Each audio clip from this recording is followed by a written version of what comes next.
So you're trying to lose weight, and maybe one of the strategies you started to follow is counting your macros. But unfortunately, you're not seeing the results you were anticipating. This is the video for you because I'm going to break down why that is. I'm going to break down the idea of counting macros and the limitations to it. So let's get into it. Oh, and before we get into the juicy stuff, make sure that you stay to the end because not only am I going to talk about why counting macros isn't that good of a solution, but I'm also going to be telling you about some of the solutions that I think are more effective for losing body fat. So let's get into that.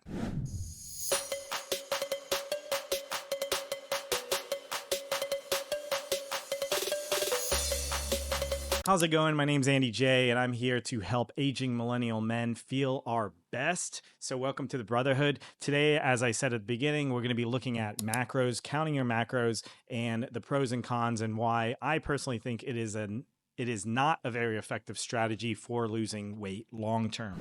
So, before we start talking about the pros and the cons, let me know if you've tried this in the comments. Let me know what diets you've tried that has been frustrating or ones that you've been quite successful at and how long you've been at it. I'd always be curious to hear because I'm constantly researching ways to make dieting easy. And so, please leave a comment. Let me know your thoughts. It'd be greatly appreciated.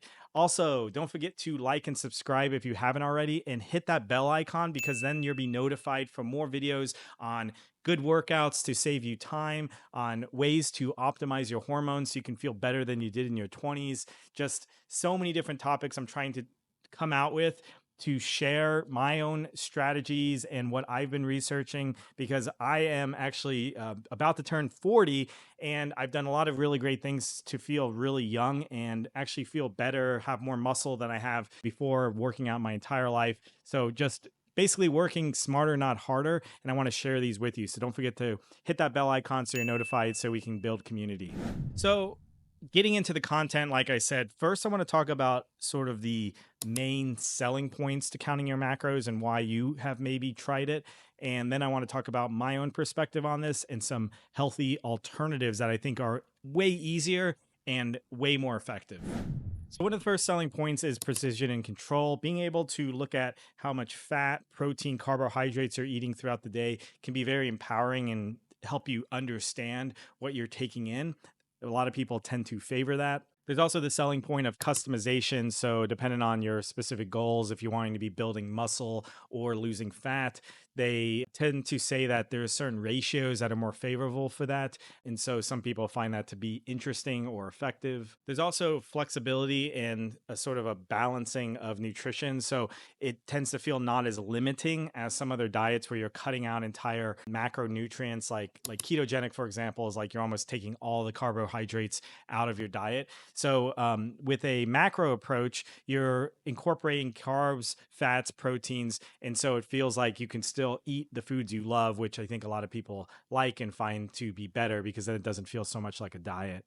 And I would say the last two selling points to it would be the aspect of results orientation. So, what I mean by this is the fact that you're setting specific macro numbers is really motivating for some people that like to set goals, which I agree in a lot of ways. Setting goals can be a very effective way to be successful. And so, this can be very motivating for people. And again, I touched on this a little bit before, but dietary awareness, just creating a little bit more, I guess, lucidity to understanding what you're eating. That can be very empowering and effective for people that have kind of been flying blind for a very long time and wondering why they're gaining weight or feeling out of shape. So this can be very motivating for people that are trying to get a hold of their diet so they can feel better and lose body fat. But here's the reality and why I think counting macros is not an effective strategy. There's so many better strategies out there. The first one is there's a psychological component to this. So when you're setting very tight goals, as far as like, I can only eat this much protein, I can only eat this much fat, I can only eat this much carbohydrates, that can be very restrictive to our minds. And what tends to happen is we actually tend to undereat because we don't want to get too close to the number that we set for ourselves. So therefore, under eating too much can be bad because that's going to have a direct effect on your thyroid. It's going to slow your metabolism. It's going to halt the progress of you losing weight. So it's in that way, it can be very stressful because you're constantly worrying about not overshooting those specific macro numbers. And because of that, there can be an aspect of binge eating that can result in this, because what happens is you feel restricted. It almost feels like there's pressure building because you're restricting yourself for so long. And then eventually you're like, F it, I'm just going to eat a bunch of candy or cookies or something for one day. Then you feel this shame cycle. Then you go back into it, and that cycle repeats. It's not healthy, and it's not a very effective way to diet. But this is how most diets work. Most people fall into this pattern. So you're not alone if you have experienced binge eating before. And the other thing is, and the reality is there's really no ideal diet as far as like losing fat, as far as from a macro perspective. There's plenty of evidence to show that high carb diets and low carb diets, high fat diets and low fat diets are both equally as effective. There's some marginal differences, but at the end of the day, they both will help you lose body fat. It's really about putting yourself into a calorie deficit that you don't really feel too much. Therefore, your metabolism is humming along, but because you're under eating slightly enough to allow the body to start taking the stored energy that you've put onto your body, which is fat, that's going to allow you to slowly and in a healthy way lose body fat. The macro counting does do this, but because of all the psychological constraints to it that I've just discussed, it can make it a lot harder to be successful. This is a big reason why most diets fail. So you've made it this far in the video, so I want to just first bring your attention to these videos, because I've already made some videos on diets that I find to be more effective than counting your macros, that are easier to adhere to. I'm going to put at least 2 videos up here of my 2 favorite ones that I find people to be the most successful, because the thing is too, is like you can maybe reach your dietary goal, but if you don't sustain it, you're going to actually gain a lot of that body fat, if not more, back, and it's going to be even that much harder to lose it the next time you try to diet. So we want to avoid that as much as possible. So I've spent a lot of time trying to look at different diets, seeing which ones are the most effective. And so I recommend watching these videos right now so you can get a better idea of a better dietary strategy that are easier to follow and you'll be that much more successful doing.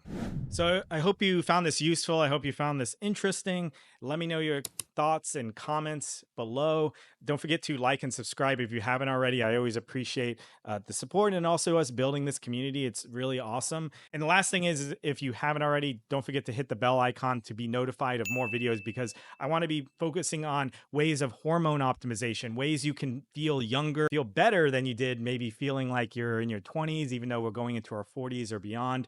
There's a lot of different strategies. We can leverage science and different supplements or different lifestyle changes that can really have a huge impact, because I really believe that we can still have a really amazing life going into our 40s. I'm about to turn 40 while I'm shooting this video. So it just shows that, over time, if you're doing the right habits, you can really feel great for a really long time. So I hope you found that useful. Let me know if you have any other questions. Other than that, I hope you're having a fantastic day, and I will see you in the next video.